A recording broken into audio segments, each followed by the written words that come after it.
What are we doing here? And where are we gonna go? It's like we just woke up one morning, and then it's welcome to the show.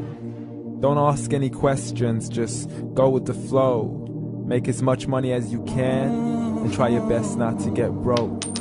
Copy everything you see on the TV, from the hairstyles to the clothes, and don't think too often, just do exactly as you're told. And if you ever get confused, then just turn towards the alcohol. You'll still hear your thoughts, then just turn up the radio as you learn to live a lifestyle of drugs, sex, and rock and roll. But in all honesty, I just need to know, is there more to the cycle than growing and getting old? Living and dying just to leave behind a happy home and a whole lot of property that somebody else is going to own. I just really need to know before the casket's closed, 'cause I'm not willing to gamble with my soul, nor am I ready to take any chances. These are just simple life questions, and I'm just searching for some answers. Like, what are we doing here? And what is our purpose? How did we get here, and who made us so perfect? And what happens once we go, or is this world all really worth it? Questions we don't answer because apparently we don't really have to. There's no purpose to this life and our existence is merely natural. Then in that case, please let me ask you, did you create yourself, or was it somebody else who had fashioned you? 'Cause you're a being that's impeccable, faultless and unparalleled. You're a product of supreme intelligence, and I'm merely being rational. For there isn't a camera on this earth that can come close to the human eye, nor a computer that can compete alongside the human mind. And if the whole world was to come together, we wouldn't be able to create a single fly. So many signs, yet we still deny. As science tries to justify that all this could come from none, when it's a simple sum. 0 plus 0 plus 0 cannot possibly ever give you 1.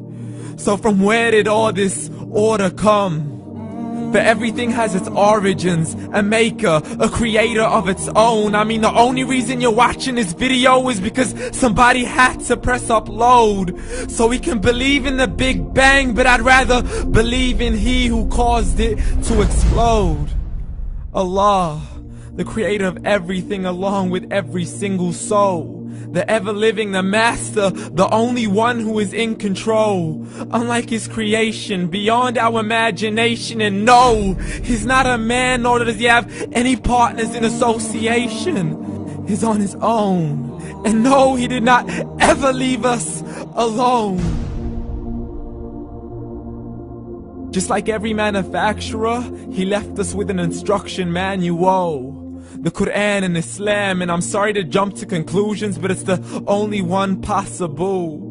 The only definition of God is the one and only supreme being. It's logical, a book with 0 contradictions, with miracles that are both scientific and historical, all revealed over 1400 years ago.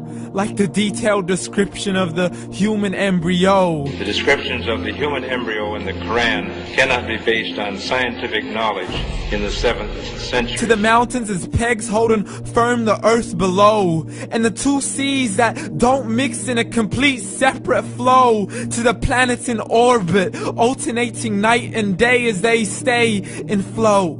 The expansion of the universe and the creation of everything from H2O. To the stories of the past and the preservation of Pharaoh. To identifying the lowest point in the land where Persia defeated Rome. The gushing fluid that created man in the glands between the ribs and the backbone. And not a word has changed, it's still the same. So please explain how all this was known over 1400 years ago. To a man who couldn't read or write, as he would recite whatever the angels spoke. And if you still don't believe, please try to come up with something that's even close. But you can't, so we took God as a mockery and his messengers as a joke. Muhammad could not read or write. How's somebody who can't read or write gonna start a religion? Dismissed his scriptures as legends and tales of the ancient folk, as we live life according to our whims, desires, and hopes. saying this life is the only home we will ever know. We will live then die, then simply turn to bones. YOLO!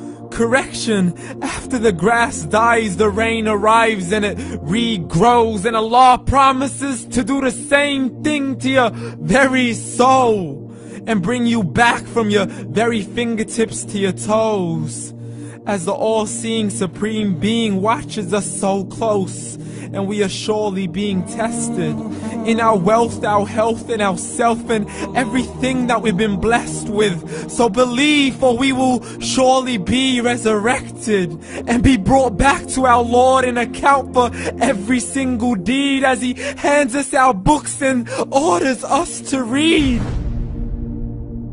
From the bad to the good and everything in between. You yourself are sufficient for your own accountability, so don't be mad at me. You are the one who thought He wouldn't come back to me. I gave you a whole life long to search after me, but you were busy in all that which was temporary. So read, and glad tidings to all those who believed. And if you disbelieve, read. And don't let that day be the first day you find out what your life really means. Read.